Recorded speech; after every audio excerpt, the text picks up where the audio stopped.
Welcome to Culture No Cap. I'm your host, Eric Spencer, along with co-host Reverend Eric Helton in the building. How you doing, man? Well, all right. What's up, man? What's up? I'm good. Today we have the pleasure having a guest. We have a guest on the show finally. We have Mrs. Annette Albright. Welcome to the show. Thank you. Thank you so much for having me. Absolutely. We appreciate you coming on. She's the former candidate of the Charlotte-Mecklenburg School Board. She worked for the Department of Corrections and also the Charlotte-Mecklenburg school system. And most recently, we know her for being on the RNC, the Republican National Convention. And she's from our town, Mount Airy, North Carolina. Welcome to the show. Thank you. Thank you. Absolutely. So let's get into it. Traditionally, we know Black people have been known to be affiliated with the Democratic Party. We know that, right? Absolutely. So tell us your story on how and why you switched to the Republican Party. I think my journey to the Republican Party started shortly after I was assaulted at Charlotte-Mecklenburg School District. And so I had to find a way to get behind the scenes and change things because things definitely needed to be changed. And so I started looking into running for the school board. And I knew absolutely zero about politics, nothing. I just kind of threw my name out there, tried to build a platform, tried to get into the, certain groups that were politically affiliated. And to my disappointment, what I found was that behind the scenes, there were a lot of things going on within the Democrat Party that I heard was going on within the Republican Party that made them such bad people.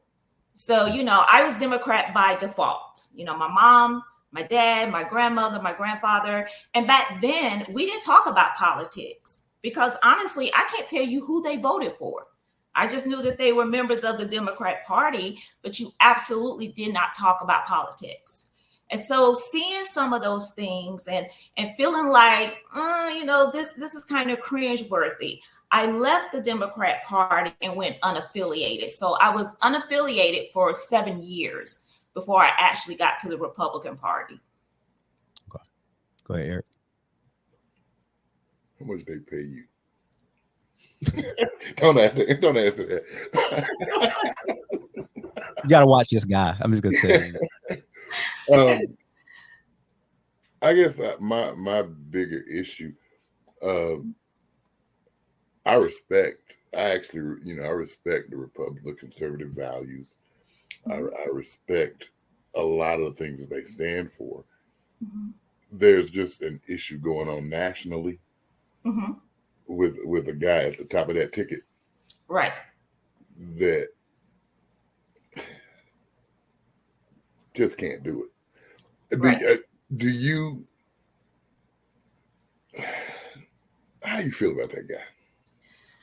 How do I feel about Donald Trump? I'm kind of indifferent to the man, and I kind of shy away from his personality. I am voting and I moved to the Republican Party based purely on politics and policies. And I can tell you a similar thing happened to me. I know that you guys know that Robert Kennedy has recently joined the Democrat Party. Cornel West is having issues with the Democrat Party. They're actually suing members of their own parties to keep them off a Democrat ticket when everybody should be able to run for a seat, any type of elected seat. So a similar thing happened to me here in Charlotte. The last time I ran for school board, I had been doing the work for 7 years.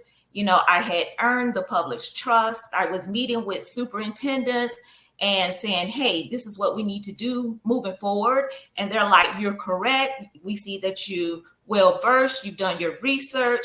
I was actually out in the schools, but a group of Democrats inside the Democratic Party decided we don't want her. We do not want her on the school board. So what they did, they all got together And 4 weeks before the election, they sent out this totally bogus propaganda and rhetoric on TikTok. And I don't know how closely you guys follow politics, but they tied it to Trisha Cotham when she left the Republican Party and the Democrat Party went Republican.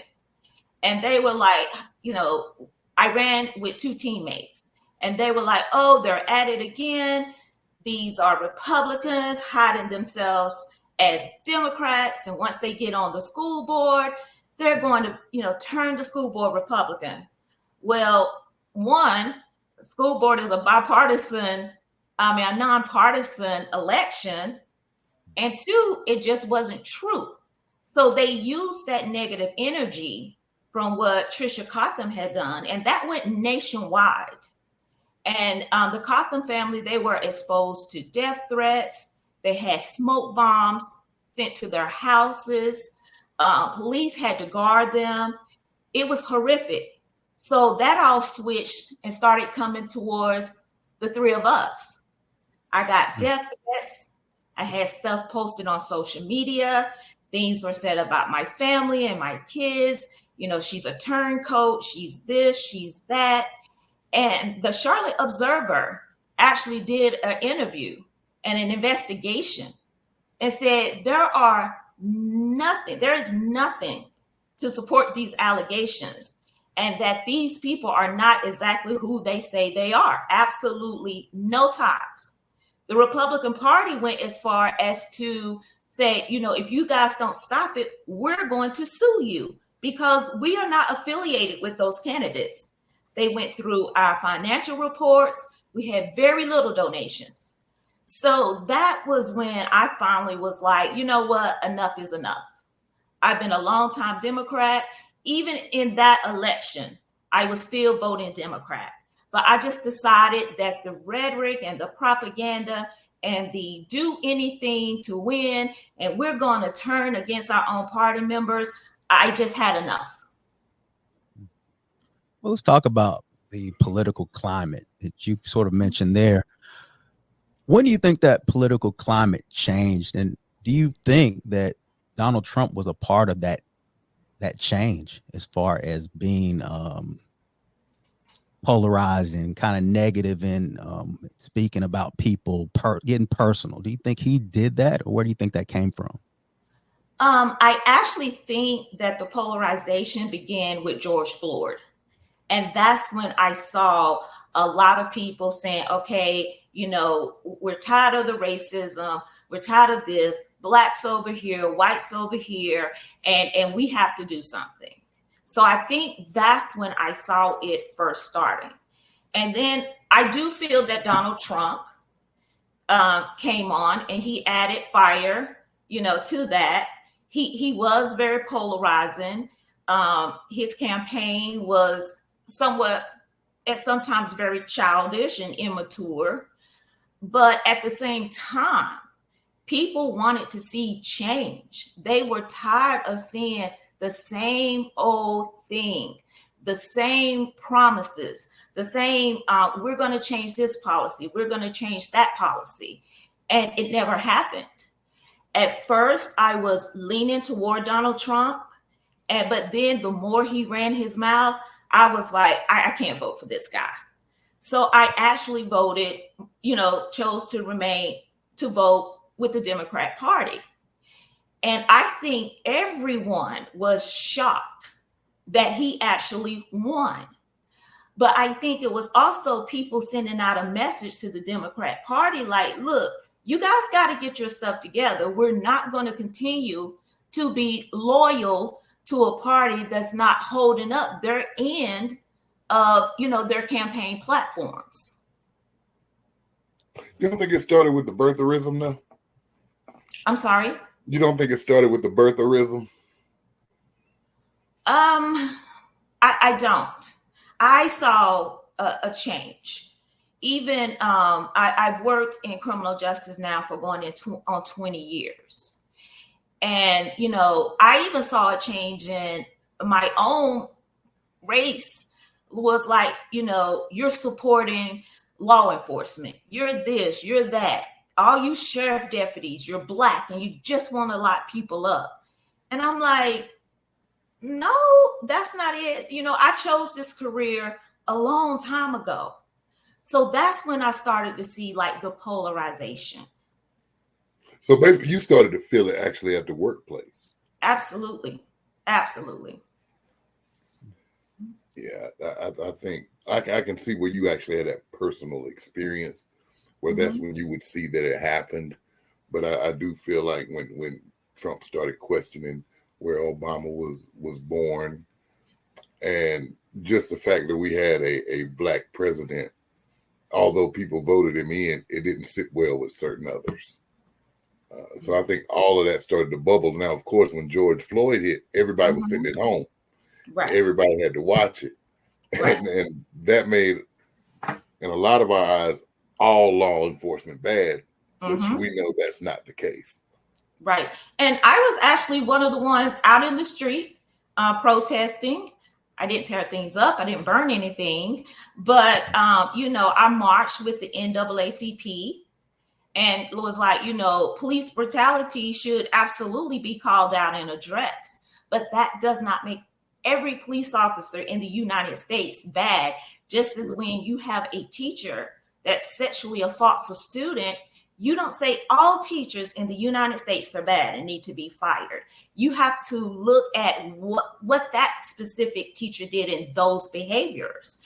And so that's when I think I started to see the polarization. I kind of felt like Trump, during his 4 years in office, you know, you had COVID and you had a lot of different things that was happening.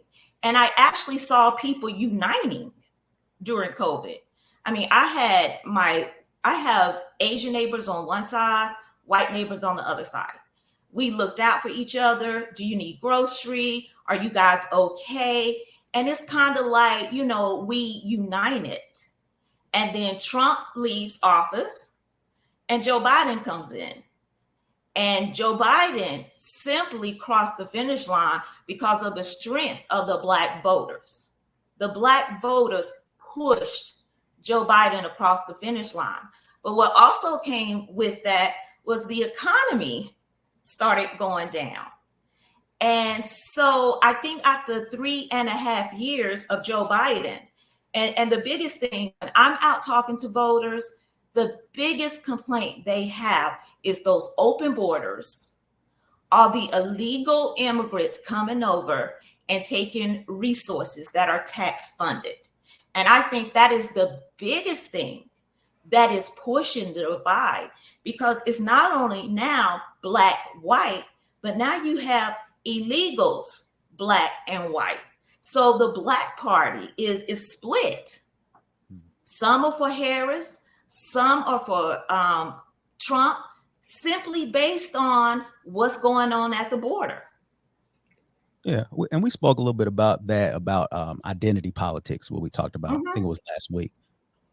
With Kamala Harris being a Black woman running. Hold on, though. Can we go back just one? Oh yeah, sure. Yeah, go back. We'll go back to you. Go ahead. How do they?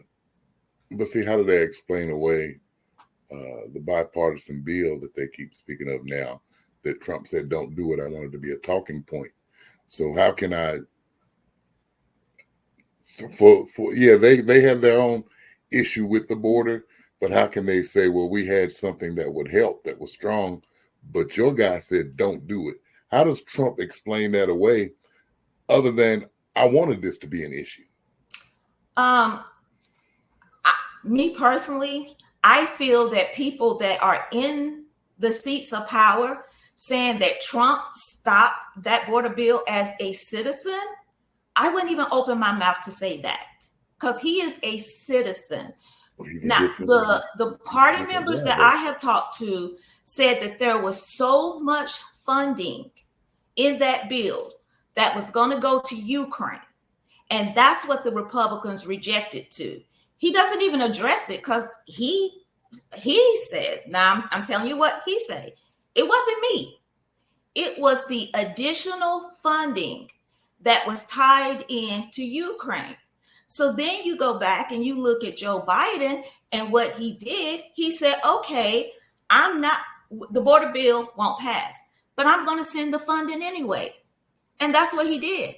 And that was another split in the Democrat Party. Mm-hmm. Go ahead. You done with that part?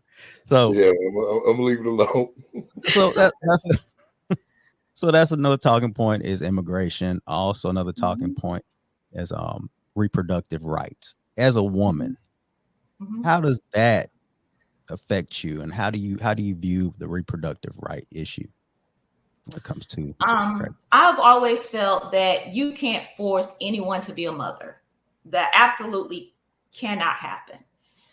You can force someone to have a baby, but you cannot force them to be a mother. You can't force a man to be a father. I think that women should absolutely have the right to elect to terminate a pregnancy. I don't feel as good about women who choose to use abortion as birth control. I think that we have to look at that person a little deeper and say, hey, what's going on here that you're using abortion as birth control when there's so many other options available to women out there. And I think I also need to clarify that Trump has said repeatedly, I'm not trying to eliminate abortion. That happened on the Biden-Harris watch, and it came from the Supreme Court. That didn't come from me. That he wants to turn it put in place back over to the states. In North Carolina, you can have an abortion up to 12 weeks. After 12 weeks, if there's special circumstances, I personally think it should be 16 weeks, which is 4 months. Because as a woman who has been pregnant, by month number 4, you know whether or not you're going to keep that baby. Month number 5 and 6, you have a baby that can live outside the womb. So that's a child. And to walk around with a child growing inside you, and it's like, maybe I will, maybe I won't. That's kind of strange to me, but I think women absolutely should have that right. Okay, good. Okay, so yeah, now Trump's rhetoric is changing, but he's also the same guy that said, hey, I got Roe versus Wade overturned. A lot of people wanted that. And now, but on the other hand, I believe there should be abortions. The guy plays both sides. Absolutely.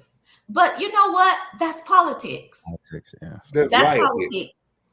Joe Biden, on his first day, said what? We're going to welcome anybody in this country who wants to come.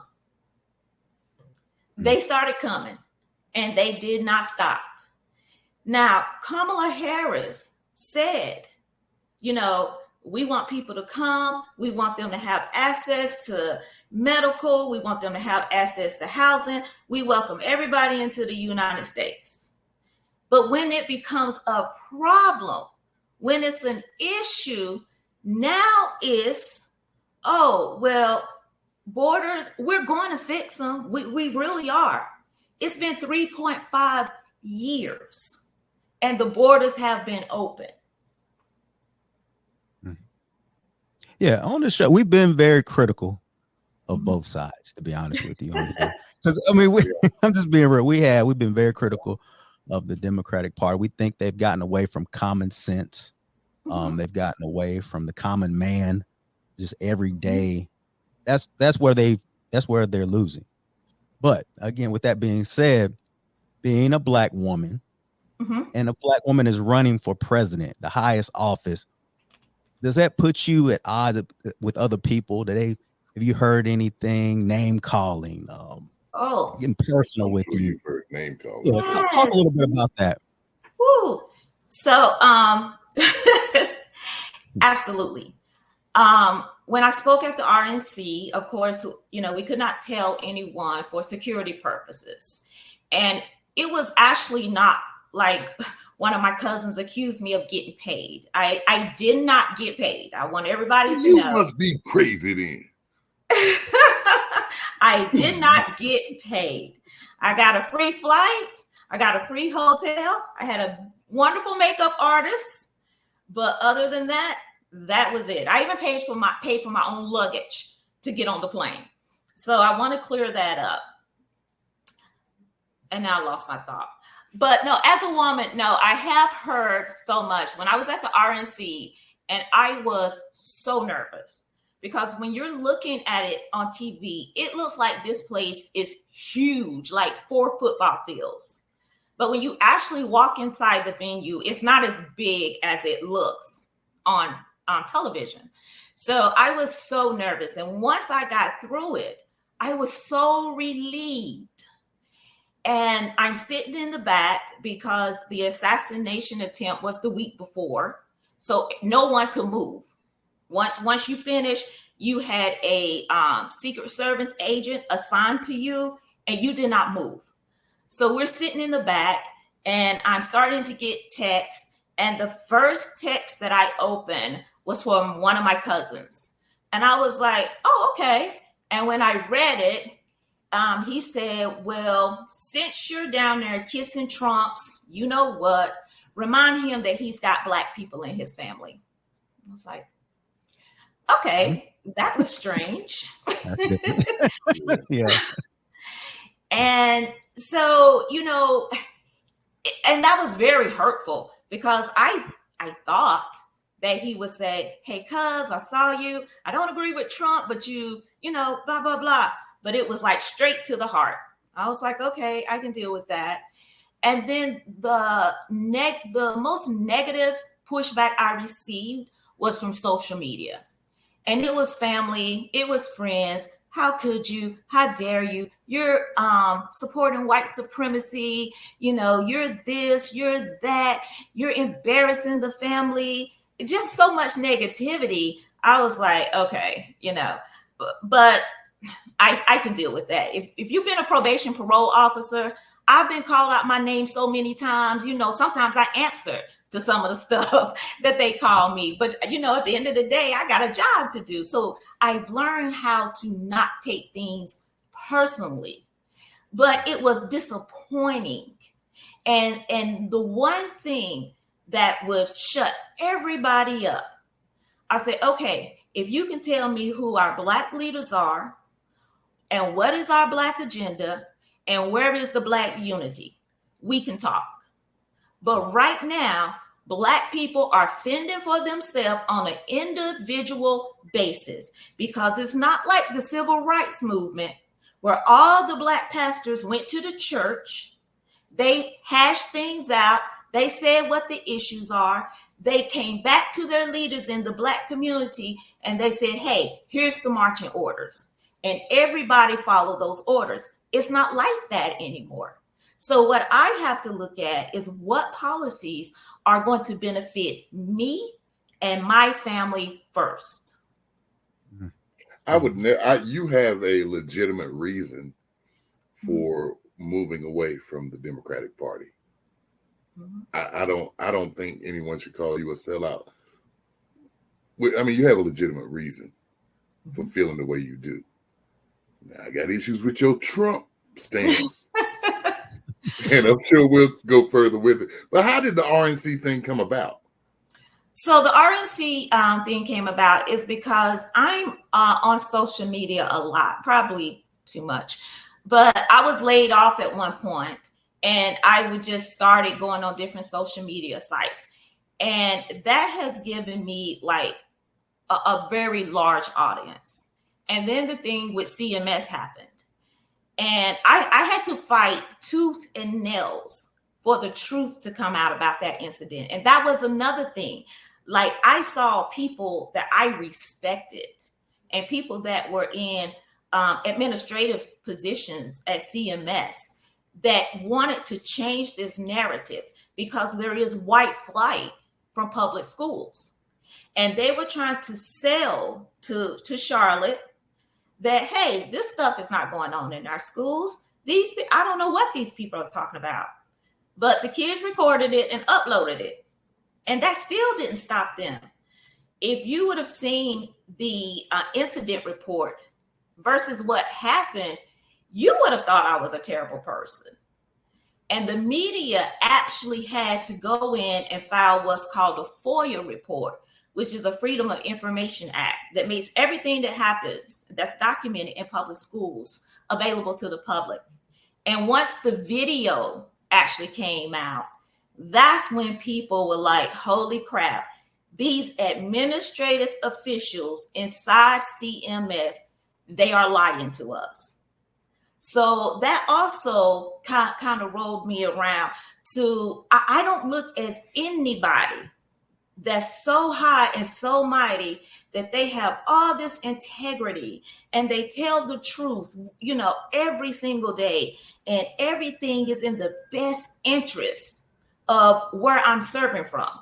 I've seen judges go behind the wall and make a deal with the attorney and come out. And the attorney's looking at his client and like, I'm fighting for you, and this is the best deal, and blah, blah, blah. And him and the judge are going back and forth, knowing they've already said what's going to happen.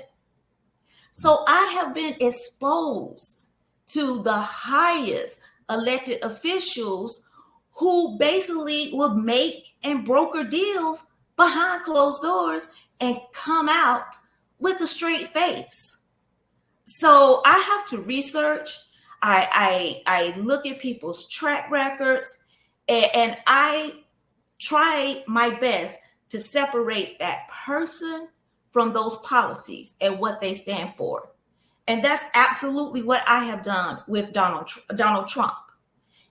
Does he have a weird personality? Absolutely, yes. But if you look back at when he was, when Jesse Jackson was running for president, and Jesse Jackson said he did not have a place to start up his campaign. He did not have money to start up his campaign. Donald Trump gave him an entire floor in Trump Towers to run his campaign. And there's a video out there of Jesse Jackson introducing Donald Trump. And he said, people can't look past his personality to understand what a brilliant businessman this guy is. So I started looking at his policies, and I asked people all the time, name one policy that Donald Trump implemented while he was in office that proves he's a racist and that he hurt Black people. One policy. I would say it's more rhetoric than anything. It's more talk, him talking, than it is policy. I will say that. Right. Yeah, and that's what we've discussed. Even though you didn't answer my question, I just asked how the RNC came about. But I was getting to that. So they decided that they would go with this Everyday People campaign.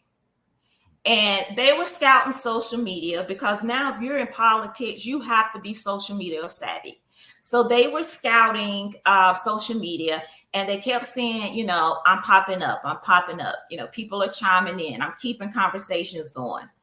And so one of my friends, and she's a part of the Republican Party, and they reached out, was like, hey, do you know this Annette Albright? You know, we know she's from Charlotte. You're from Charlotte.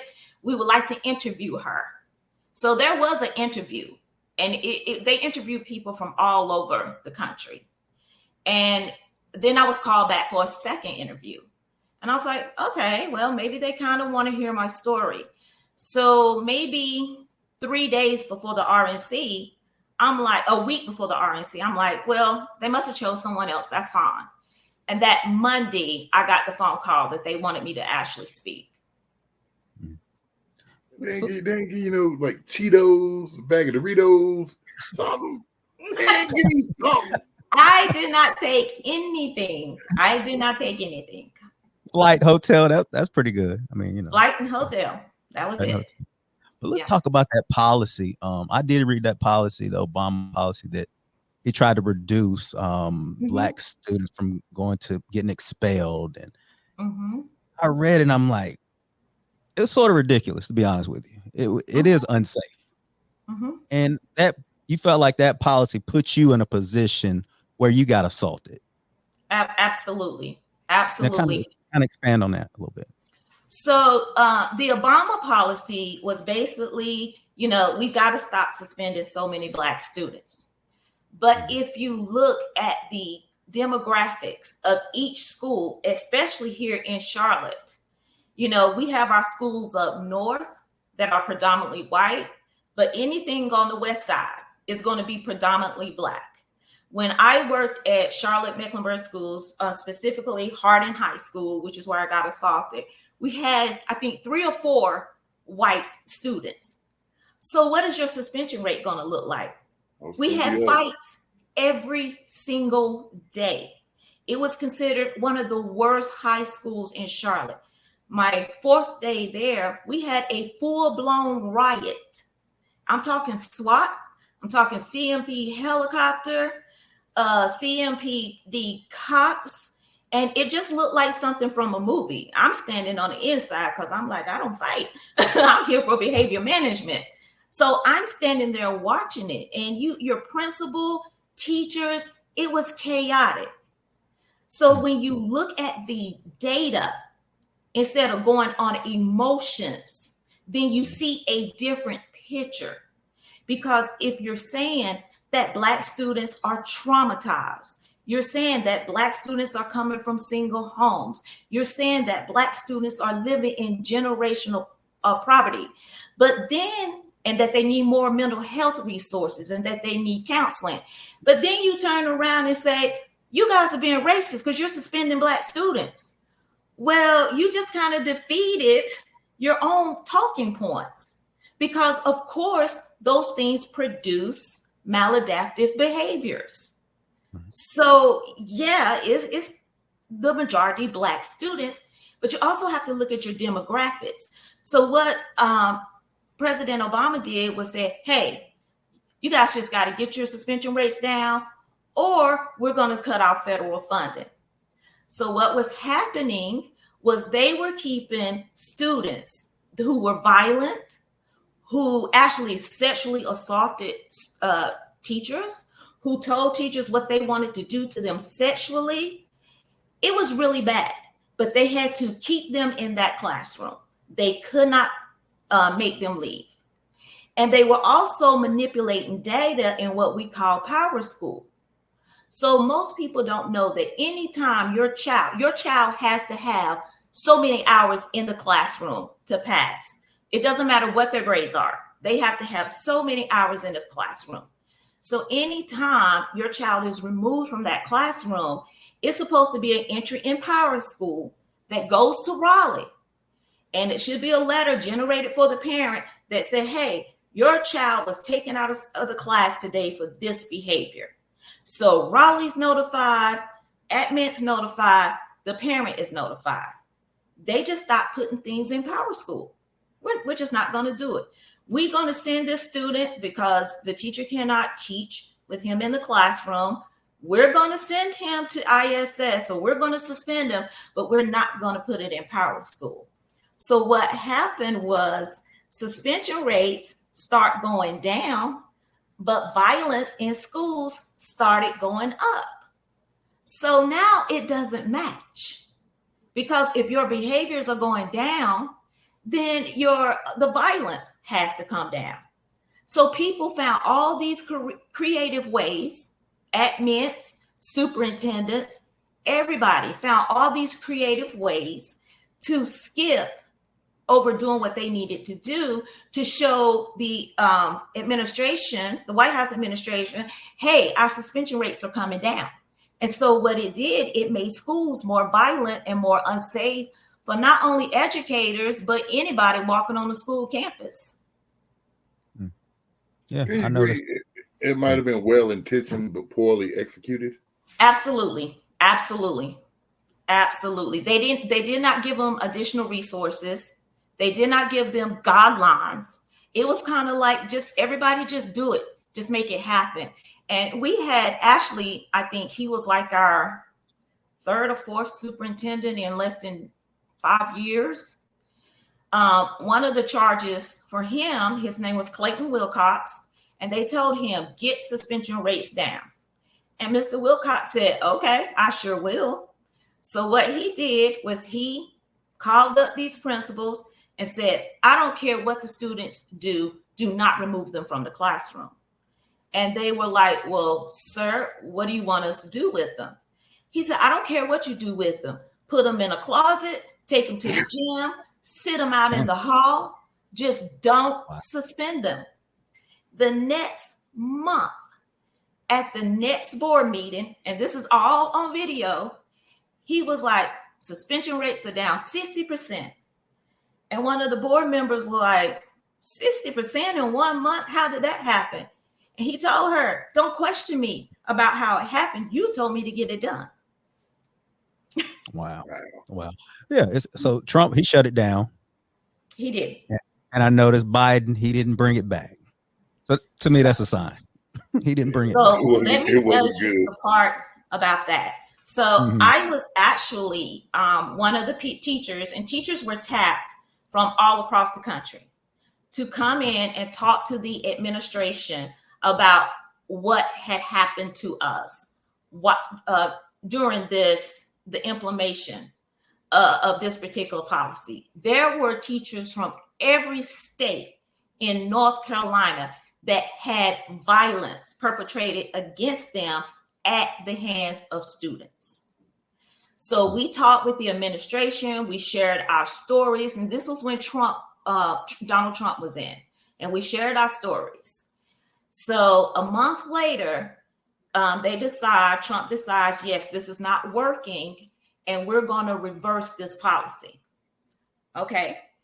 I had 3 news outlets in Charlotte to call me and say, hey, we know you were a part of this. We know you flew to DC and you talked with, at the time it was Betsy DeVos and her staff. We are expecting major pushback from the Black community, and we want to interview you the day this is announced. I said, okay, fine, we'll do it. The day that it was announced, 0 pushback from anyone.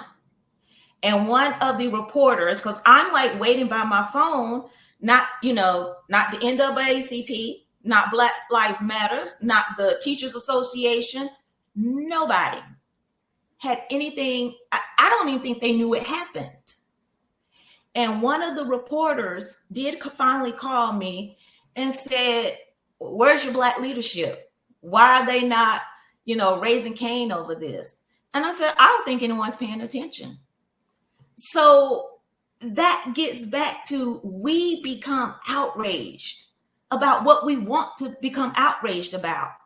And we had a whole school board to this day keep repeating, oh, we're suspending Black kids at, a higher rate, but never do they admit that they had the opportunity to fight the reversal of that policy, and they wasn't even aware it was happening.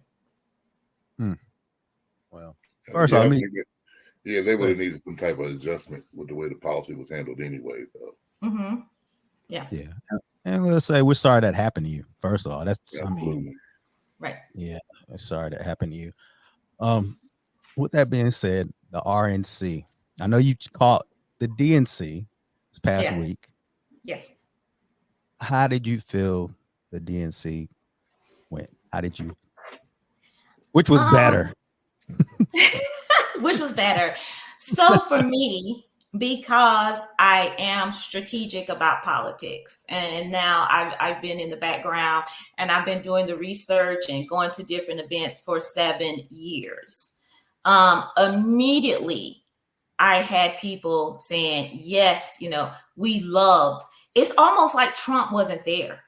You were listening to everyday people whose lives had been affected by bad policies. And the Trump administration was so thorough with the facts. We had to put out the facts. And when I was working with a speechwriter, and I wrote my own speech, they did not write it for me, but they did have a speechwriter. We went back and forth because it had to be 3 minutes. And, you know, my story was like huge. So, you know, we kept pushing it down, pushing it down, pushing it down. And every edit I had to approve, or I could send it back to her and say, no, this is not what I'm trying to say. So I told her during one of my edits that the Dear Colleague, which was Stop Suspending Black Students, that's what it's called, the Dear Colleague letter. I said that was tied to federal funding. And she researched and she researched. And she said, Ms. Albright, I trust you. I trust that you know that it was tied to federal funding, but I cannot find it documented. So we can't put that in the speech.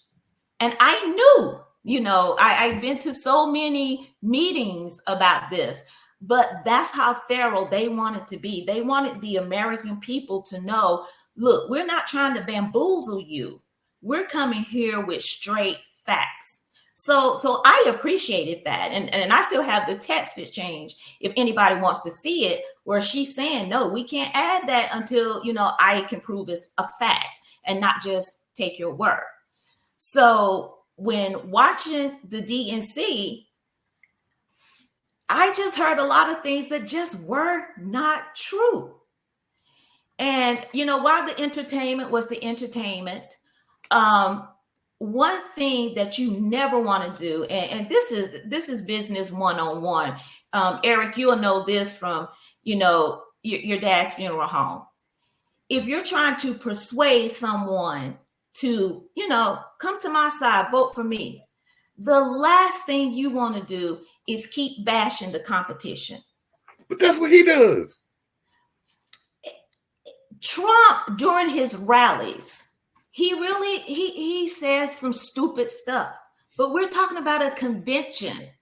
And he got off script at the convention.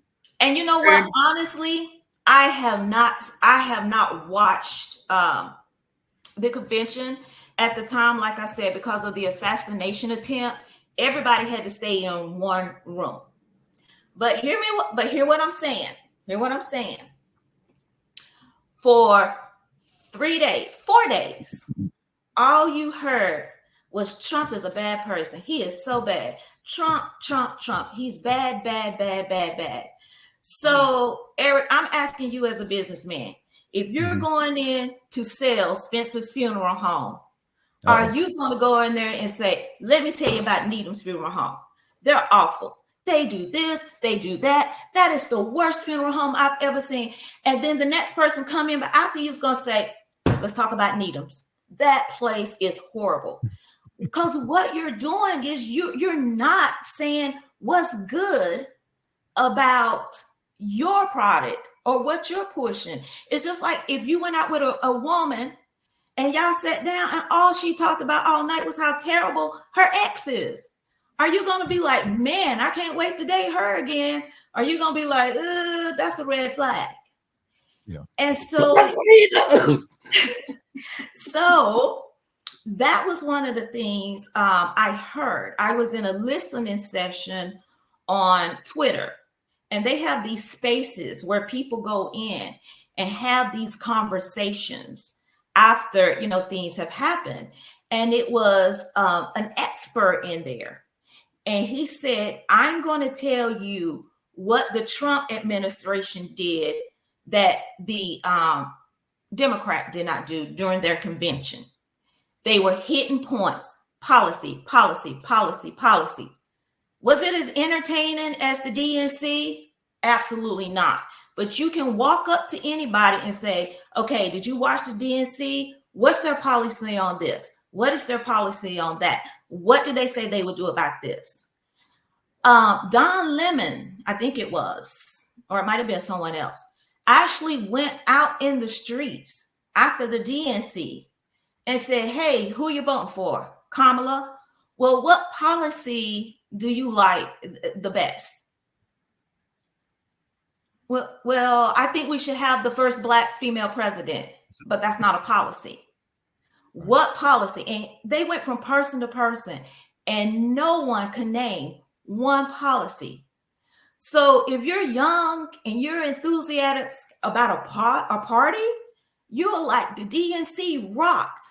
But if you are what we call a voter, which are the people that are voting year after year after year and not sporadically, then you are more concerned about policy and not how much entertainment we had.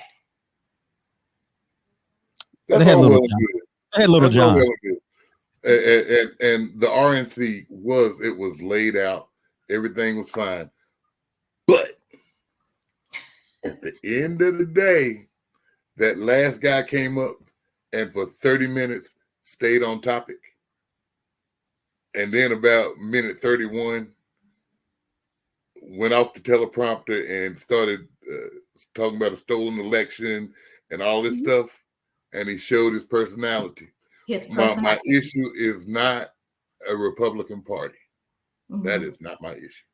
Right. My issue is the guy at the top of the party and certain people who support him. They love this racist rhetoric. And you see people with shirts saying the hoe is as bad as Joe. And things like that.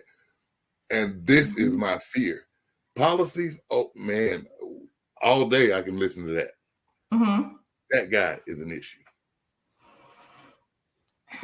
I can see that. I mean, it's some things.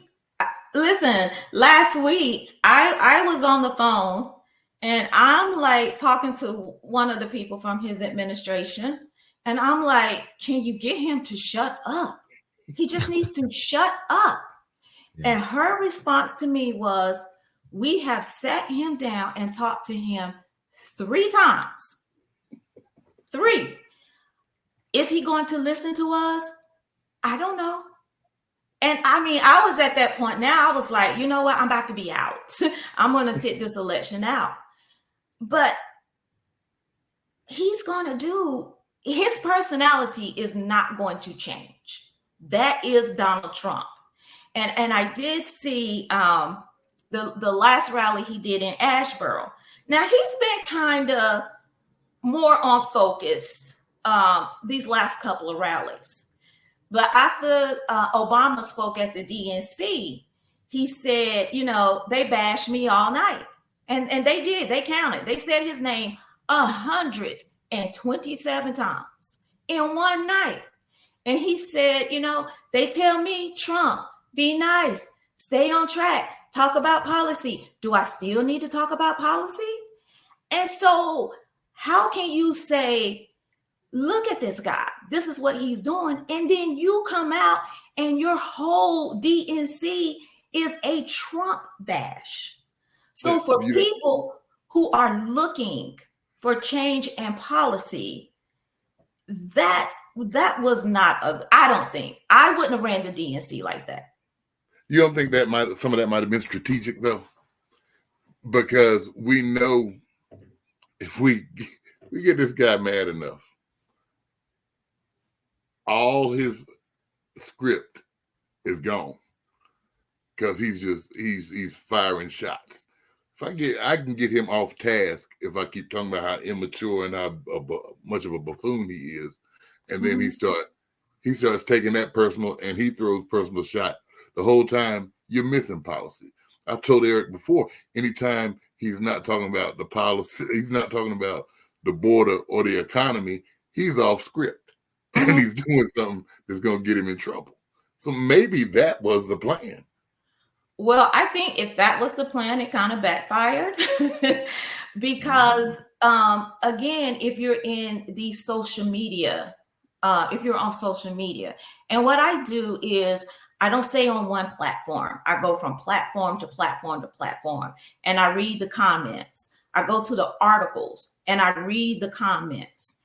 When people are saying that we walked away from the convention and we still don't know Kamala Harris's policy. And let's not forget that, 2 months ago, the Democrats were holding on to Joe Biden because they were like, Kamala cannot win. Then Joe Biden's out, and now you have Kamala.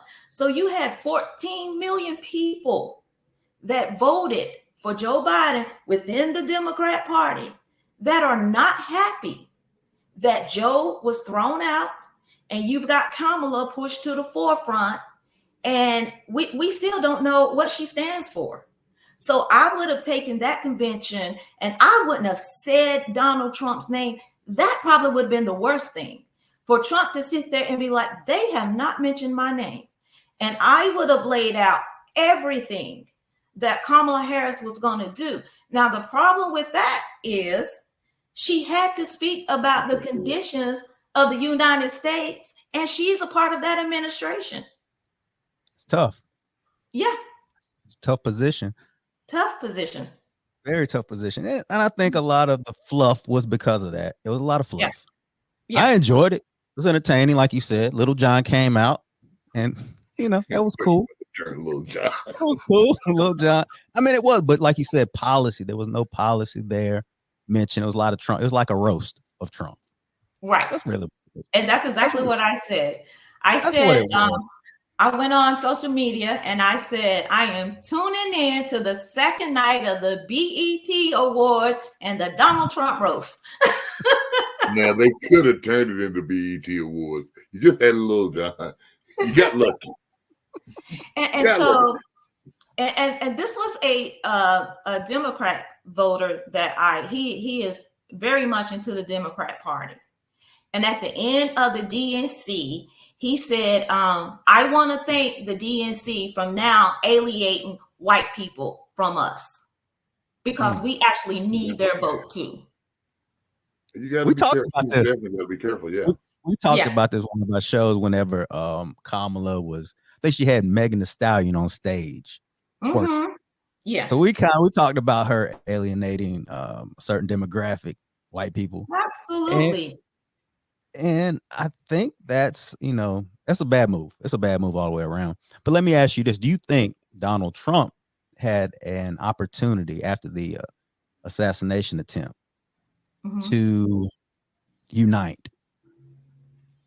And do you feel like he took advantage of that opportunity to unite the country when that happened? Or you think he used it as politics as usual?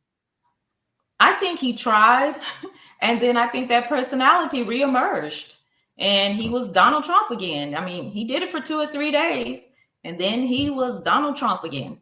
The devil can act like he got sense for a minute, but eventually. Yeah. And that's the fear. That's the fear. But see, another thing that I tell people is that Donald Trump, the president, does not have full authority to do anything they want to do. They are like the face of the United States. And that's why, when people were like Project 2025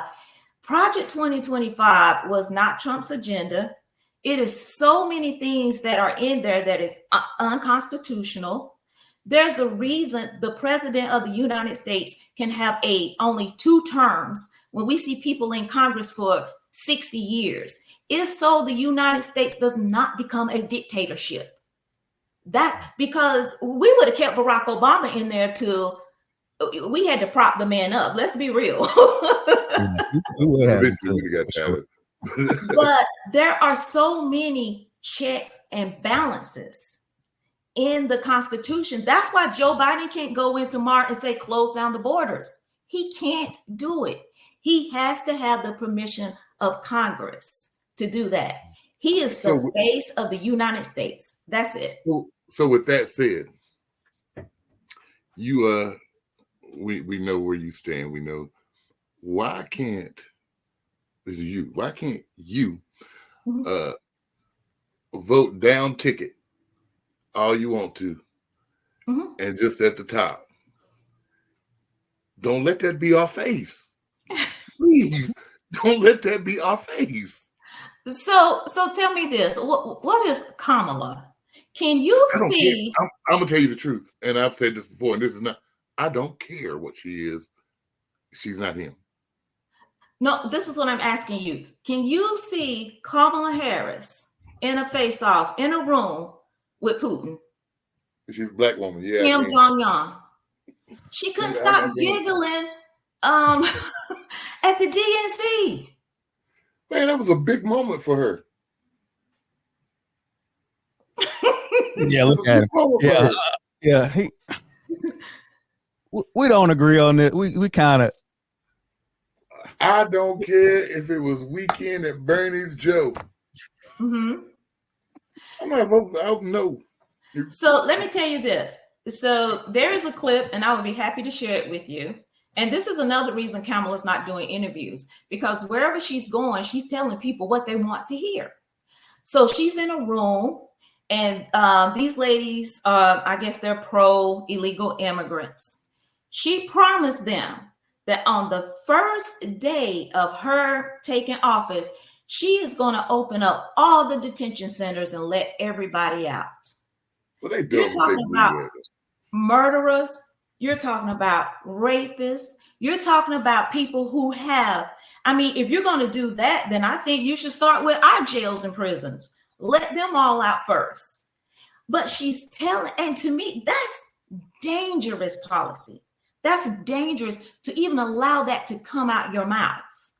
But she's telling people what they want to hear. So how do we know what she will do? Now you touched on Project 2025. Mm-hmm. Being in education. How do you feel about them closing the Board of Education? That's in there. Right. Closing. So, yeah. And Trump did mention closing the Department of Education. So what people don't understand is we have not always had a Department of Education. That was Jimmy Carter's. And he added the cabinet portion of it up under Health and Human Services. But since they have been there, student outcomes have become disastrous. They have been lowered because there's not standards set for individual students. It's not standards set for individual states or demographics. Everything is coming from the up in Washington. This is what y'all need to do. Like that Dear Colleague letter from Obama. Nobody came down to look into the schools to see what was going on. They just, here's what we're going to do. So if you disband that Department of Education, and the worst policy that came out of the Department of Education was under George Bush with No Child Left Behind. Push them along. Just push them along. We don't care if they're learning, push them along. So if you disband that, that's $400 billion a year that can be divvied out among the schools, and the governor is in control. Each state is in control of their school system, so they know exactly what they need. And I have a lot of educators that are on my social media sites, and I have not heard from one educator that said that that would be a bad idea. They are all 100% on board with it. So this will be state mandated. Each state decides their education department, how they want to run the education. Exactly. Now, that's interesting because there's some of these states. Everybody's not gonna do well. Put it like that. Yeah. So, and that's why I think it's important to become an educated voter. If you look at this man's past and you look at his record and you see that his record is not leaning toward adequately educating children equally, then just don't walk in there and vote for him because you recognize his name. And you have to hold politicians accountable.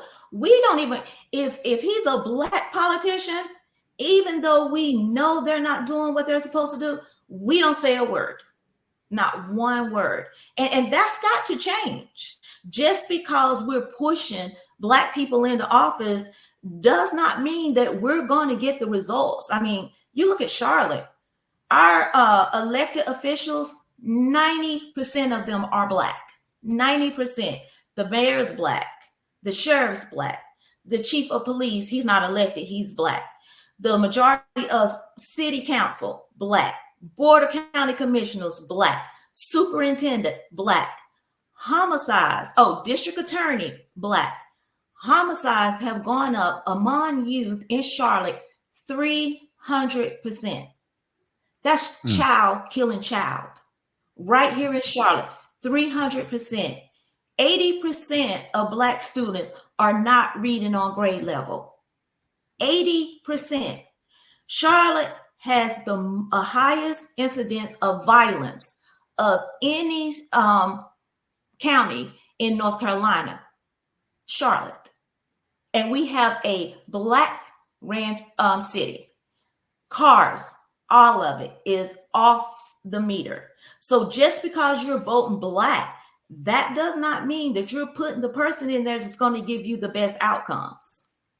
I think we've probably grown past that a little. I hope we have. Yeah, let's talk about that. Let's talk about a Mark Robinson, a Black man, A&T alumni, Black man. Now, how do you feel? I know you're Republican, but how do you feel about Mark Robinson as governor? Ooh, I think some of his policies, I think that his policies would have worked to reducing crimes, to improving public education. Mark Robinson's worst enemy was his mouth and his ego. Yeah. I think he's a decent person. I don't think he's scum. Somebody's, put a shirt and tie on. But at one point, the stuff, I can tell you this. When I was speaking with voters, I was saying, okay, look at the policies, look at what he's talking about, look at the things he's trying to do. And people were like, yes, okay. And this was not just, Black voters, it was voters across the board. And that last incident in the church, when he was talking about killing people and I'm sitting there like, what is he saying? And then they were, him and Josh Stein was only like 2 or 3 points apart. It was close. And I tried to explain it away. I'm going to be honest. I was like, well, I don't think he meant that. What I think he was saying was, but he can't fix it. He just cannot fix that. That was just too much. But like I said, he started off strong. I was with him. His star was rising. It really was. Yes. He took it somewhere else. Yeah. Somewhere. And see, that's how I feel about Trump. Right. And you know what? He might have magnified Trumpisms a little bit. But you know what? Honestly, I said Trump wouldn't have been that stupid to say what Mark Robinson said in that church. I honestly, for the life of me, cannot figure out. And I've replayed it in my head over and over again. Because one thing that you have to do as a candidate is be consistent. You don't switch up wherever you go. And that's what's happened to Kamala. She is saying, if she's in front of, what's her name? Kamala. That's what happened to Kamala. She is saying, what if she's in front of this audience, she's telling them what they need to hear. If she's in front of this audience, she's telling them what they need to hear. That's why she's avoiding interviews, because people have all this footage of her saying all these different things. The one thing you have to remember is that you have to be consistent. No matter what you're saying, you have to be consistent, because stuff hits social media before you can even explain it. And that's what's happened to Mark Robinson. That's what's happened to Miss Harris, since I can't say her name correctly. And I think that at some point, if she does not sit down and interview and talk about some of these things, I think she's going to have to do that. Yes, I think she's going to seal her own fate. Absolutely. Why do you think more Black men in particular are supporting Trump? I have a group that I work with out of Chicago, and basically it is the resources that have been going to the illegal immigrants. And I think that, across the board, people can identify with that. I know people who've been on Section 8 housing, waiting for housing for 4 and 5 years. And then you have illegal immigrants coming across the border, and they're getting 2 years free housing, and they're getting EBT cards. And, we want to make sure that, they, in Chicago, they closed down a recreation center that was for underserved Black kids to house illegal immigrants in it. One time in New York, they shut down the school and told kids, we're going to learn remotely because we need a place to house the illegal immigrants because it's going to snow. So when you kind of look at things like that, you're like, wait a minute. How is it that illegal immigrants are being served before American citizens? And I know this might be kind of petty, but the Black men that I'm engaging with are saying that Ms. Harris only identifies as Black when it serves her, that, for years she's been an Indian and Asian. So they have a problem with that. And they also have a problem with her marrying white. And one of the responses that I was engaging with someone, and he said Black women would not have supported Obama if he married a white woman. So you still have that racial tension inside the Black community. I mean, the Democrat Party right now is split in like 5 different ways. But why are Black women supporting her? Just because she's a Black woman? Do you feel like that's the main reason? Not all Black women are supporting her. You got your sororities that are supporting her very strongly. I've seen a mixture of people who are saying, what has she done since she's been there? She has not identified as a Black woman, since she's been there. The closer it got to campaign season, now you're seeing her at HBCUs. Now you're seeing her dancing. Now you're seeing her marching, with bands. But before, she was kind of off the radar. So those are some of the things that I'm hearing. Okay. Go ahead, Eric. She was at work. What was she doing there? Because she wasn't closing. She had one job, and that was to close the border. That wasn't her job. She had a job. She was working. But I think for a lot of us, and I'm different. It ain't so much her, it's him. It's still him. It's still him. Yeah. She could come she could tell me I'm gonna open the borders and everybody can come in. And I feel like she ain't him. Maybe because there's so much, and it's not. I mean, Trump is a politician. He lies. He does things. I mean, that's But his supporters scare me. So why? I'm not talking about. I'm not talking about people like you who will support him. Right. I'm talking about the racist rhetoric and all of those things. They scare me because I'm not going to fight for the next 4 years. So what racial wars did you have to fight the first 4 years? It's not racial wars, but you know that you heard words that you didn't hear before. And you were treated in certain ways that you weren't treated before because Trump had people feel empowered to act a certain way. Well, you in Charlotte, and it's Chocolate City, though, so never mind. It's different in these parts. It's different. What's different in them parts? You can really see it.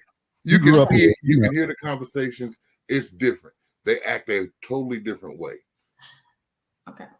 Another thing that I can add when you're talking about why Black males are supporting Trump, and I honestly think that this is the part that when I was like, okay, enough really is enough.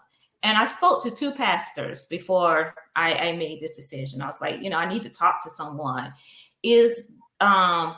the Democrat Party has gone so far left. And with the sexual ideology of children and saying that we need kids to be able to transition. If you're 4 years old and you feel like, your name is Michael and you're a boy, and now you feel like you're Michelle, we're going to help you transition and we're not going to tell your parents. I had a huge problem with that. I had a huge problem with, we need drag queens to come to the school and read to children. So, they will know that everybody's different. No, you don't. There's a couple, I have a really good friend, and I actually met her on social media, and her daughter was transitioning at school and she had no clue. Her name is Gabrielle. But she started seeing these changes in her child, but she didn't know what was going on. She started wearing different clothes, but teens go through that. Mm-hmm. She found out that the school was actually helping her daughter transition. She took her child out of school. She sued the school district and she won. She put her child through intense therapy. And it's been a long journey that she's documented. And now her child is living as I think she's 19-year-old female. But she was so influenced and wanted to be a part of what was happening in school.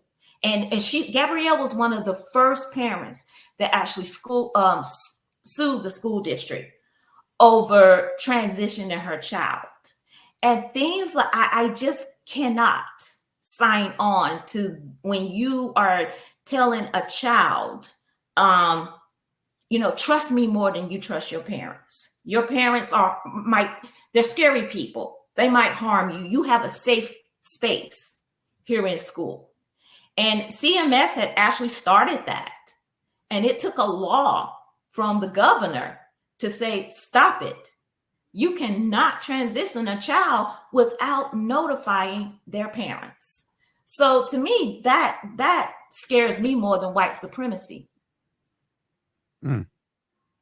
Wow. First off, I agree with you 100%. There are a lot of things that way on the left, which, I'm an independent, so way on the left, I do not agree with. Which is why I said, down ballot, vote whatever you want. Just this guy at the top. That's it. That's it. There are so many things that the Democratic Party supports that I do not agree with at all. Right. And then, there's some things the Republican Party that I don't agree with. Right. So certain things are bigger than others. Like I'm not gonna send my kid to school as a boy and him come back a girl. That's an issue. Right. Down ballot is fine. Right. The top of that ticket. Gotcha. So let me ask you this. What did you think about, because I know when Trump, I can't remember whether it was a rally. I think it was a rally that he said, hey, there are some people that want to have full-term abortions. And people went crazy, like, that's such a lie. That's such a lie. And I know one of my friends, she came to me and she was like, Annette, where did he get this from? I'm like, I don't know. I have to do my research just like everybody else. And they was like, he's crazy. He's crazy. And now to find out that Kamala Harris's running mate, Mr. Walsh, actually signed off on a bill that, yes, you can have a full-term abortion. That's murder.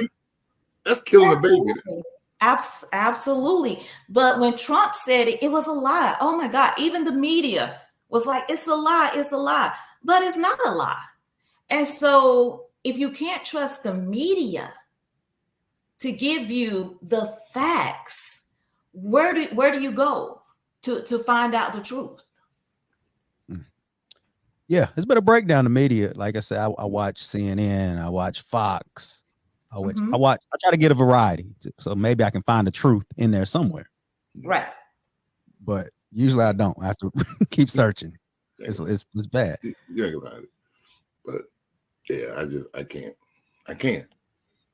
You know, that dude could come to me and say, look, here, I'm gonna give you this amount of money. Right. Okay. it just ain't happening. He could walk in holding hands with Jesus, and Jesus can say, I'm endorsing Trump, and you're gonna say, Jesus, I can't. I'm saying, is that you, Jesus? I know they got pictures of you, Jesus. Is that you? I have to make sure. Oh, man. And you know, I respect everyone's, you know, position. I have not advocated for anyone to vote Donald Trump. Not one person. People, when they call me and they text me, I say, do your research and vote in your best interest.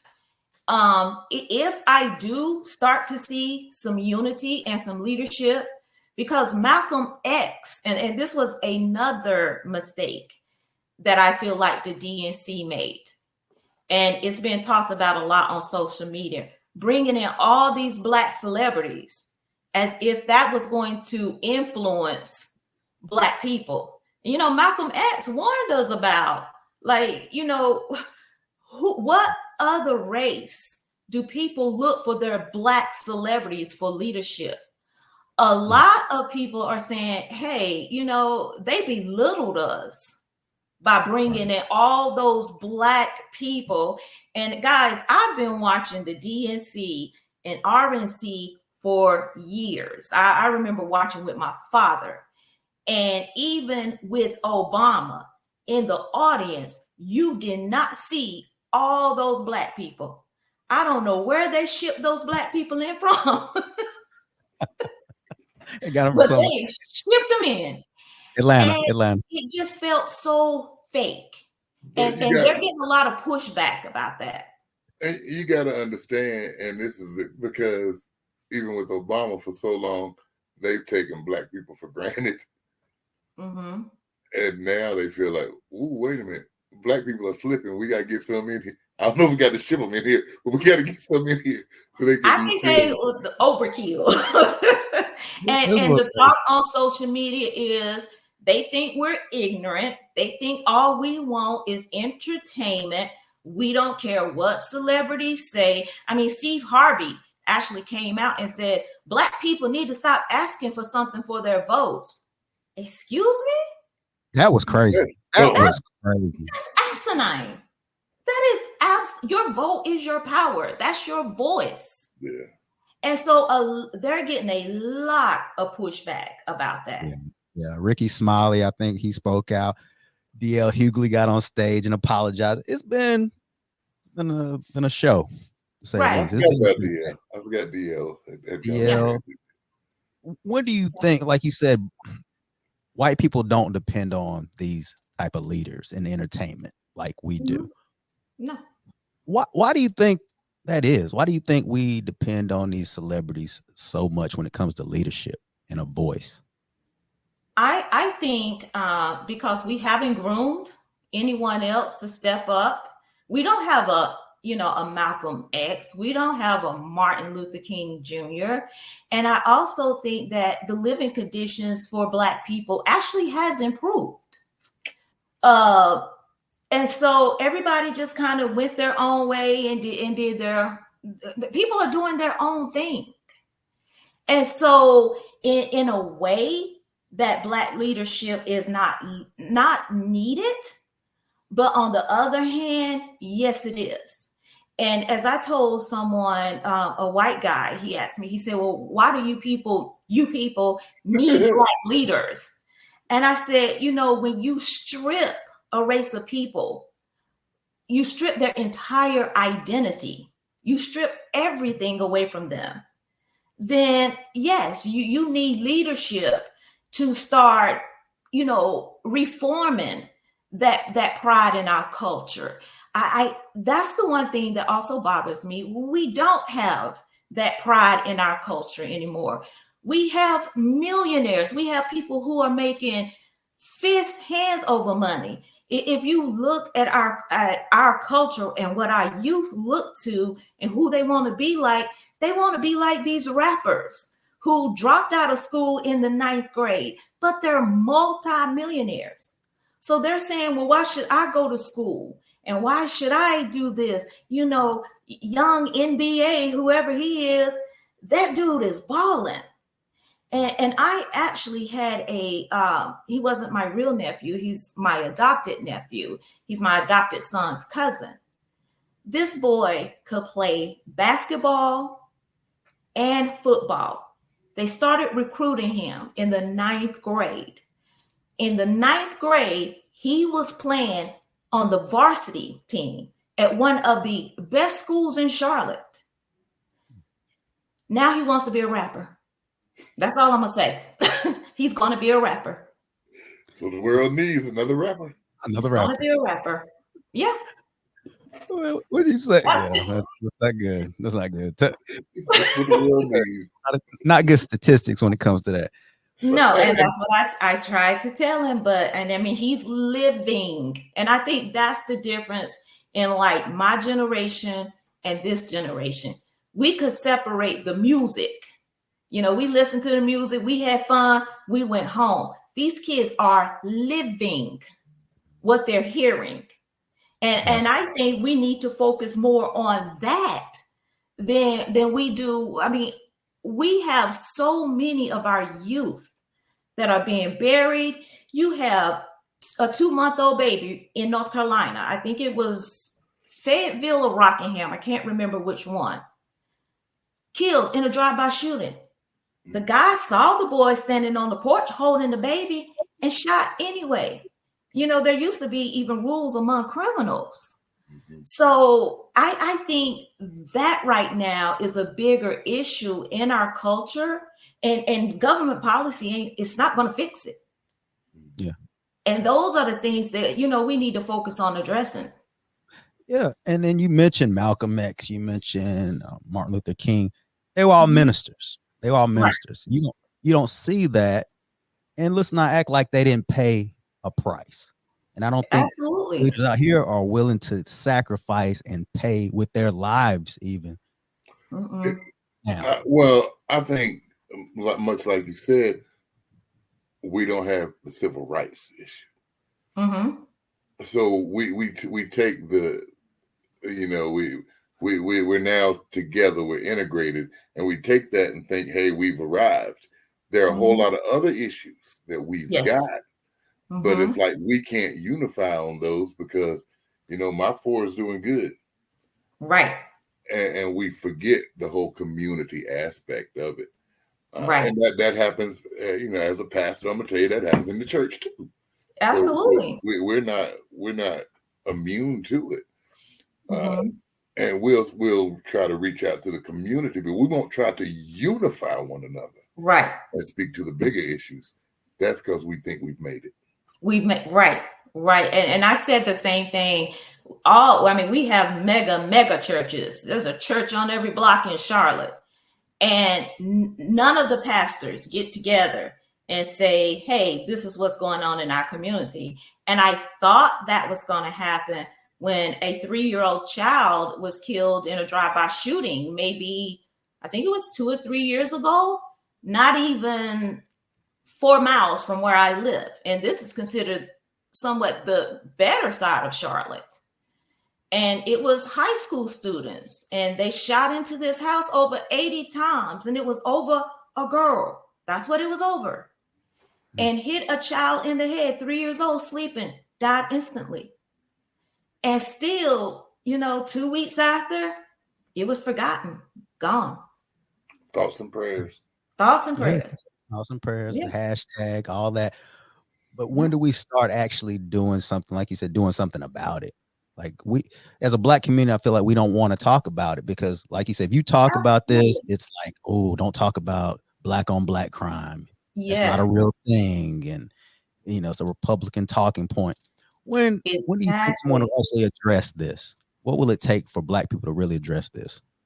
Right. And I will say, Donald Trump, he made the switches that you add on to Glocks, illegal. And so what these guys are doing is they're adding these switches, and it can take a handgun and turn it into an assault rifle. I think they're called bump stocks. Donald Trump made those illegal during his administration, because that's what these guys are doing these drive-by shootings with. It'll spin out, I think they said like 72 rounds without being reloaded. And with the 3-year-old that was murdered, they showed it on World News Tonight. The guys was just standing there, and you could tell they had handguns, but it was shooting so many times that it lit up the side of the house. That's how many times. Donald Trump made those illegal. The Biden administration came back on and reversed it. Why? Why do you think that was? I have no idea. I have no idea. And I remember when it happened, and the reporter that was showing, he was out interviewing a guy, showing how they turned a handgun into a machine gun. And he said, there's no logical use for this. There's no logical use. And he showed how many rounds it was spit out. And that's what these boys are using to turn these handguns into assault weapons. That's crazy, because they speak of, gun control, being responsible with gun control. A move like that doesn't speak to what your walk and your talk. Right. Don't line up. Right. And I will say this, and I know you never liked Donald Trump's personality. Right. I get it, but he listens to people. And somebody went to him and said, hey, this is why drive-by shootings have gone back through the roof. You remember at one time, drive-by shootings were really bad, like in the 90s. And, then they started cracking down. And then you hardly ever heard of a drive-by shooting. Now they're back up, drive-by shootings. And it's because of these bump stocks. These guys can turn these handguns into assault weapons. And somebody went to Donald Trump and explained that to them. He was like, okay, ban them. And they did. And then the Biden administration reversed it. There was a young lady, a Black lady. She was taken into jail in Georgia. She was pregnant. She had her baby, she said, in front of a deputy, and was handcuffed to a bed while she had her baby. She went to the White House. I don't know how she got connected. She went to the White House. She said she sat down and talked to Trump and explained to him how humiliating that was. He said, okay, we're not going to do that anymore. You cannot handcuff a woman who is having a baby to a bed, even if she's a prisoner. She deserves the same medical treatment that anybody else would have. I mean, that any other woman would get. And so like that is done. So those are the things that I hear about Donald Trump that I'm like, okay. And honestly, I try not to watch his rallies because I'm like, I don't know what he's going to say. That at the RNC, after the assassination attempt, I sat down and I heard him say, we're going to unite this country. And I said, I'm going to give this man a chance.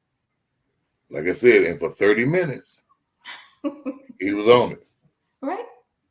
Then it changed, and I said, there he is. He's back again. But can't we agree on this, that anything, whether it be religion, politics, there's always extremists. Can you say that there are definitely extremists and almost a cult-like following that Trump has? Can we agree on that?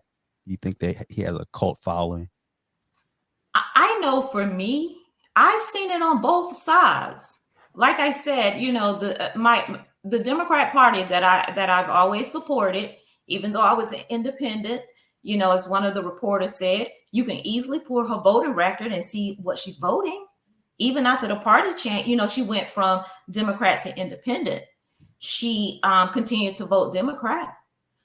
I had people within the party who decided it was more important to keep her off the school board because I guess my views are kind of conservative. I don't know. I just thought they were more common sense. But we don't want her on the school board. And so they put out propaganda that she's going to turn this into a Republican, school board. I got death threats. That's crazy.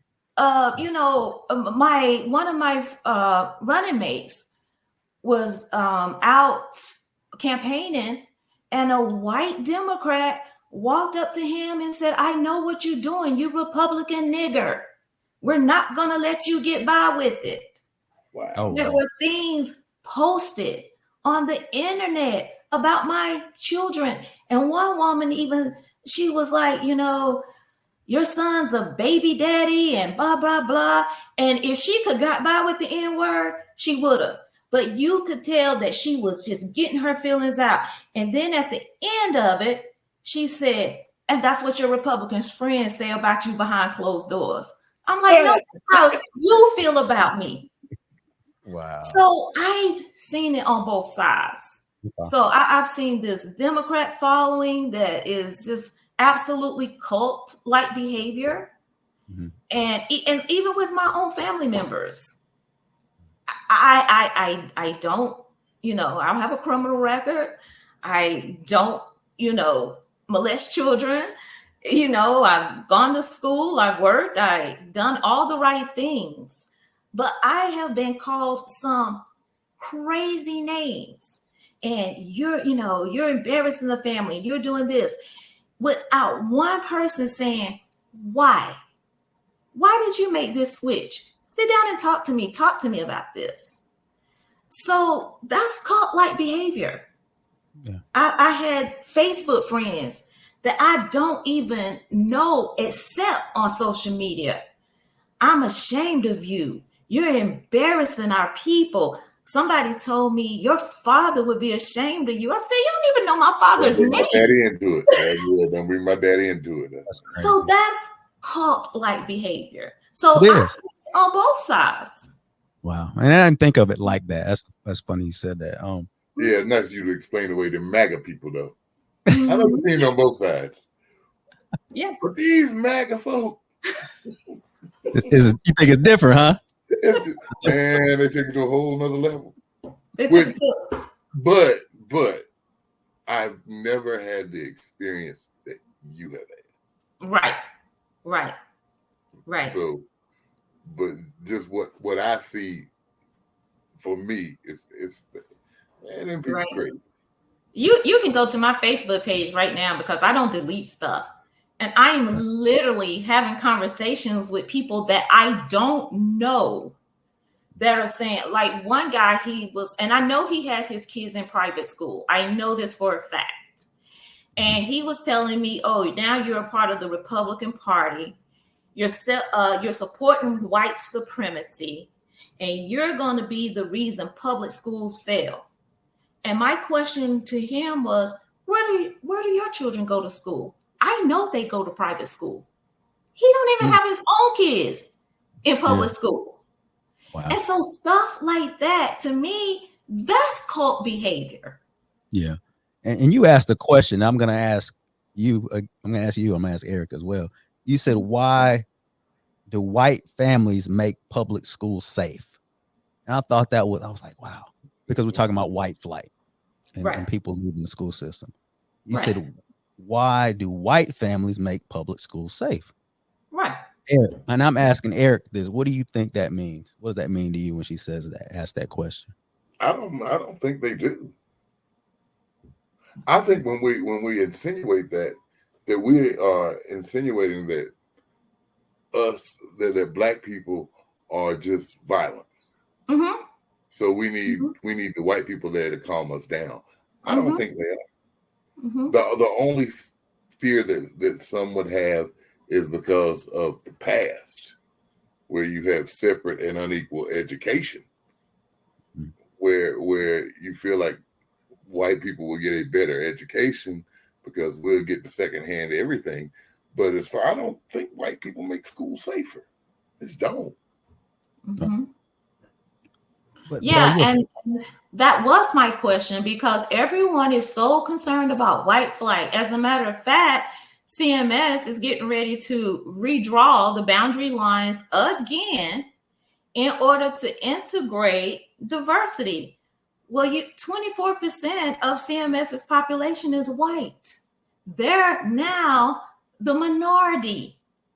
The majority is Black first, and then Hispanics. So who are you going to mix them with? And if you tell me as a parent that I live in North Charlotte and you're going to bus my child down to the West Side to make it more diverse, what are you going to do as a white parent? I'm bumping my school kid in private school. Pulling them out. So at some point, my kid. And I said this 6 years ago. I said at some point, I was at a Black political caucus meeting. I said at some point, we're going to have to sit down and figure out how to educate our own children, because you cannot force someone to stay within a school district. You can't do it. No, I mean, especially in the name of, I guess, diversity. I guess that would be the only reason. It just doesn't seem, I don't know. But I'm afraid that with that happening, a lot of white parents are going to move. We're going to go back to segregated schools. That's a fear that we should all be afraid of. I mean, we should all worry about that. But why should we really worry now, though? That's my question. Why? Because that's not life. That's not the world. We all work in integrated environments. Why should the kids go to school in segregated environments is what I'm saying. Why? So I can say for my career path, which is criminal justice, the majority of the people I meet are Black. And I think that's because the majority of people that's coming through the criminal justice system, they're Black. And when we do hire white people, they can't handle it, So not long after, everybody in my office except for one guy, I work with court services now. And what we do is we do intake for people who's coming to probation. We're all Black except one person. We got one white guy. When I come home, like I said, I got Asian on one side, white family on the other side. But for the most part, that's when I see my friends are Black, the majority. I have a few white friends, but it's not like we hang out every day. I talk to them every day. So I think that segregated schools don't actually reflect how you're going to live your life. And then we graduate our kids and we want them to go to HBCUs, which are Black colleges. So I think one of the things that I think the biggest mistake in the civil rights movement, because if you look back at it and you check your history, Black students were doing well being taught in Black schools by Black teachers. They did not have the resources. So instead of fighting for integration, I think the fight should have been for resources. Why would you force your kids into a school where people hate them? Who would allow their enemy to teach their children? And I think that was one of the biggest mistakes of the civil rights movement. If you look back, Black students were excelling in academics. Black students were excelling as athletes. We just did not have the resources. We didn't have the books. We didn't have the fancy schools. We didn't have the transportation. But academically, they were doing very well. So that's what leads me to say, why? Don't you think that was because the ultimate goal was to change your life, make it better? And you were dealing with racism and you were dealing with discrimination and Jim Crow. That's what they were dealing with. And it's different now.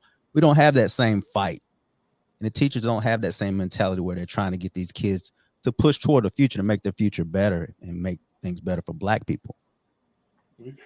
I think that we subjected our own kids to unnecessary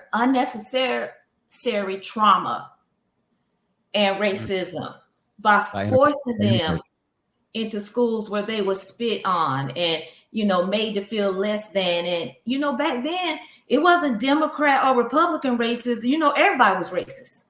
It was just, we don't like them. And I think if you look at segregation, it's determined by housing patterns. It's not determined by schools.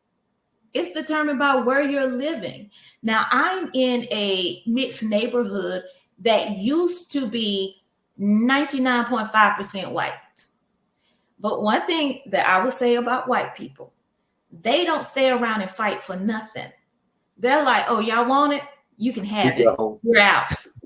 Exactly. And that's what's happened with these communities in Charlotte. And that's what's happened with the public schools. You cannot force somebody to stay where they do not want to be if they have the resources to get out. And I think when we're talking about these schools with the white flight and almost going back to segregation, it's not something that's legally mandated. Mm-mm. It's just if they go. Yep. As long as you and I have the same resources, and I'm able to get the same type of education you can get.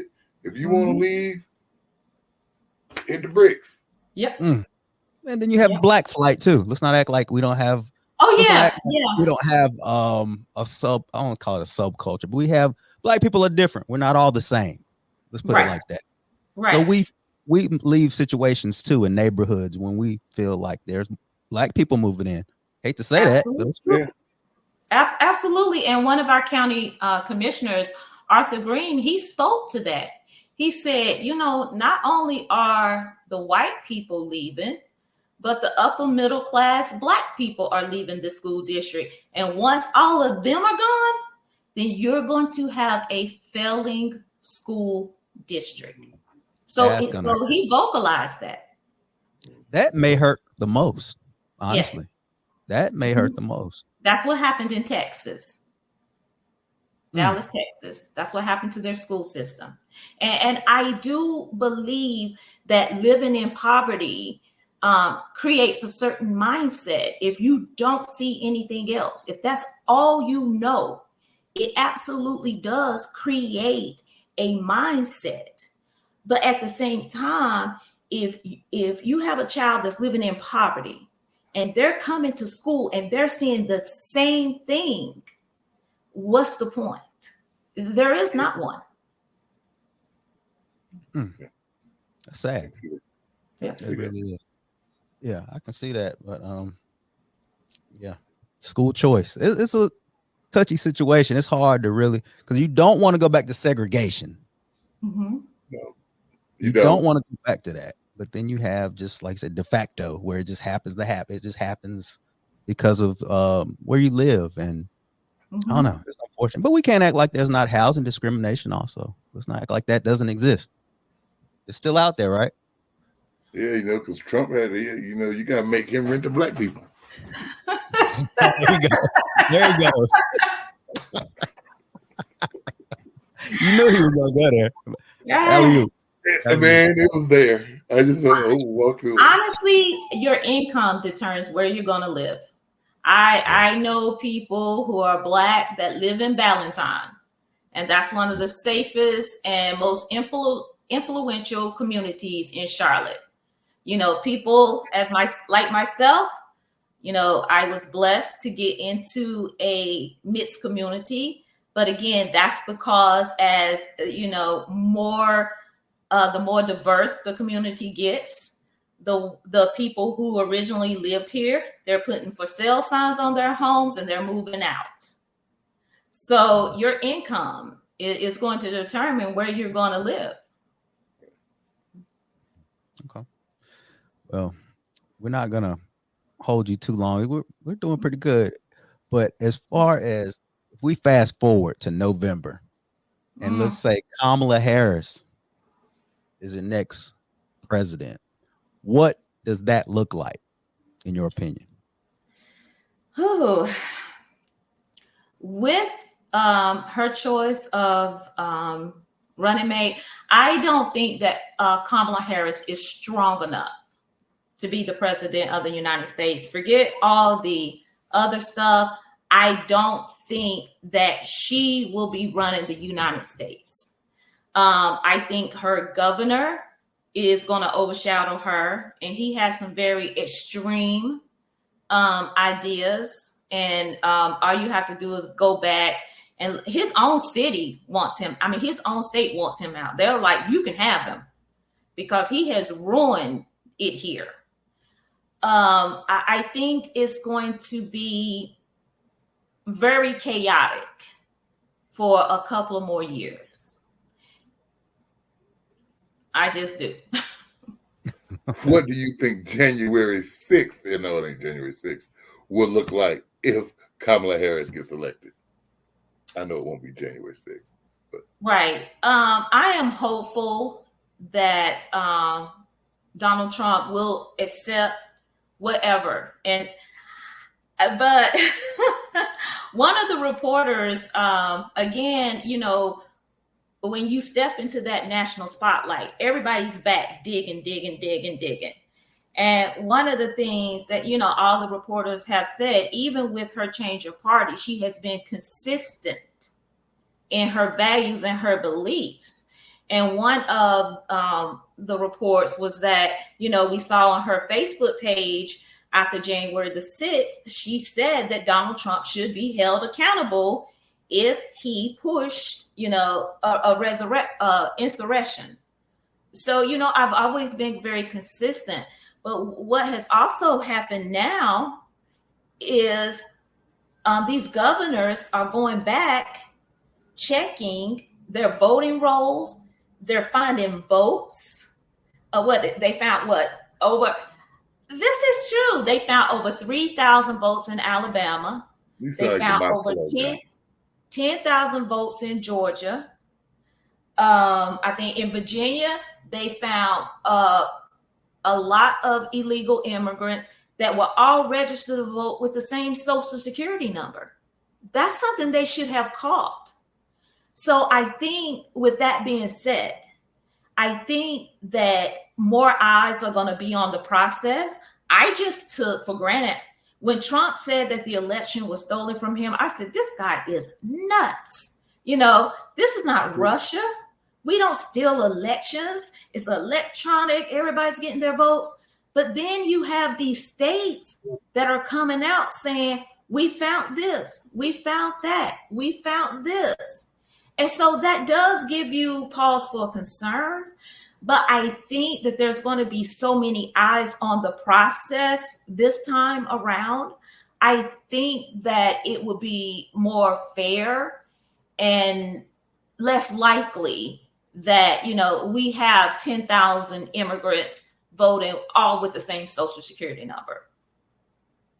So I know we could. You think the election was stolen? I think it was shifted. Okay, think about this. And you can go back and fact check. They said they found, as a matter of fact, I think it was the Board of Elections in Georgia came out and apologized to Trump and said, yes, we found some discrepancies. Because he's a bully. But go ahead. Trump needed 11,000 votes in Georgia. They said they found 10,000. The election board is not tied to Democrats or Republicans. He's still a bully. But go ahead. Alabama said they found, 3,800 illegal immigrants that voted. Virginia. So this is 4 years out. Why now are, we're finding these discrepancies? Yeah, why now?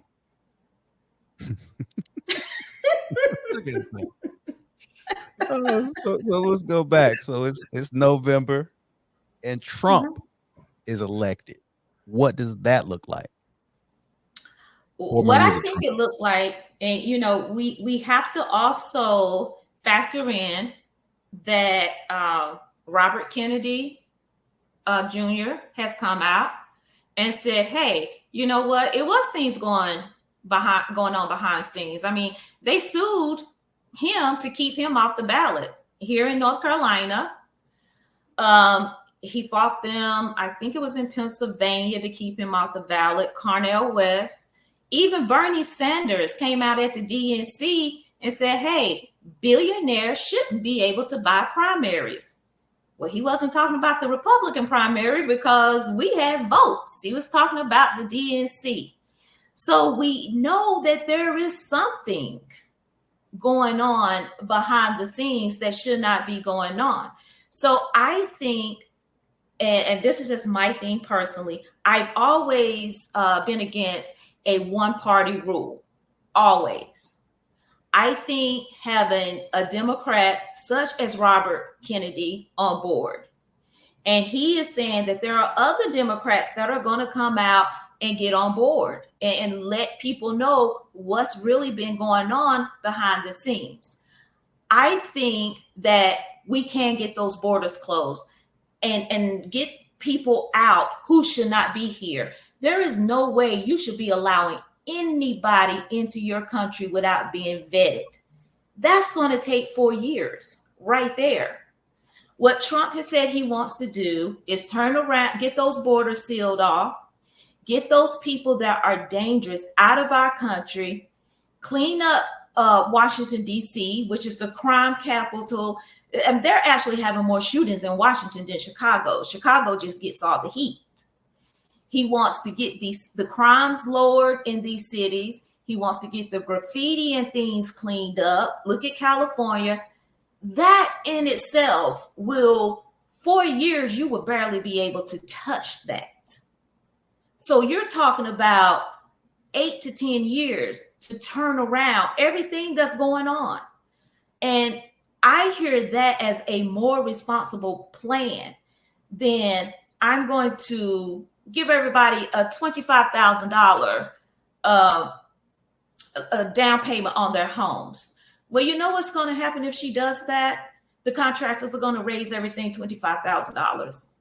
So you're not going to save any. Your $450,000 home is just going to go up to a $505,000 home. So I think that Trump has aligned or laid out more reasonable goals than promising everybody that things are just going to turn around overnight. That once I step in, the economy is going to get better. You know, people are going to be able to buy homes. I want 3 million new homes built in 4 years. The problem is not that there's not enough homes. The problem is no one can afford to buy the homes. So Trump's plan just seems more realistic than what I'm hearing from Kamala Harris. But you also look into Trump's plan. Trump, when he's talking, he says the same things. You elect Trump, you'll have more money. You'll do this. You'll have money in your 401k. You'll have this. But he doesn't, when he's talking, he doesn't lay these things out. You've actually had to look for those things. I don't like the man enough to look up what he believes. At least he's honest. Don't even look, don't even research, huh? Look at him. Come but on, man. You also have to think whether you like him or you love him or you hate him. Trump is a brilliant businessman. Anybody who can file bankruptcy, 7 times and walk away a billionaire, that's what bankruptcy was made for. Not only has he started over once, twice, 3, 4, 5, he used the system exactly as it was designed to use. When they asked him about not paying taxes or not paying his fair share, he said, of course, I'm going to pay the least amount of taxes that I can. I don't like the way the government spends my money. That makes sense to me. I want to know how to be able to pay less taxes. So as far as from a business perspective, the man is very business savvy. Now, his moral things that come out his mouth, I can't explain that to you. That's the indictments, all between, that, yeah, between felonies. that, yeah, and the cult like people. I just can't deal with it. Make my head hurt. So let me ask you this: do you think Trump is a racist? I really don't think he's a racist. And you have so many times I have heard that no, I really don't think he's a racist. I think that the people who follow him are racist and he empowers that. That's There what you I was go. told. That's it. That's exactly it right there. There's a difference. Okay. Yeah, there's a difference in that. But that's he said something. Can you explain Charlottesville? That's always the talk. You know, that's a Democratic talking point there. Charlottesville, what he said. Explain that. Right. So in Charlottesville, and that has been debunked so many times by the media, he did not say that the white supremacists was good people. And I watched that in real time when it happened. What he said, and I felt like he was trying to take the middle ground. He said there are good people on both sides. Yeah. Did something bad happen? Yes. But he said something to the fact that he think there were people out to do wrong on both sides, and he felt like there were good people on both sides. And from that, the only part that was taken from that is, he said it was good people on, the other side. I felt at the time that I was watching it that he was trying to be presidential and kind of be neutral. But anything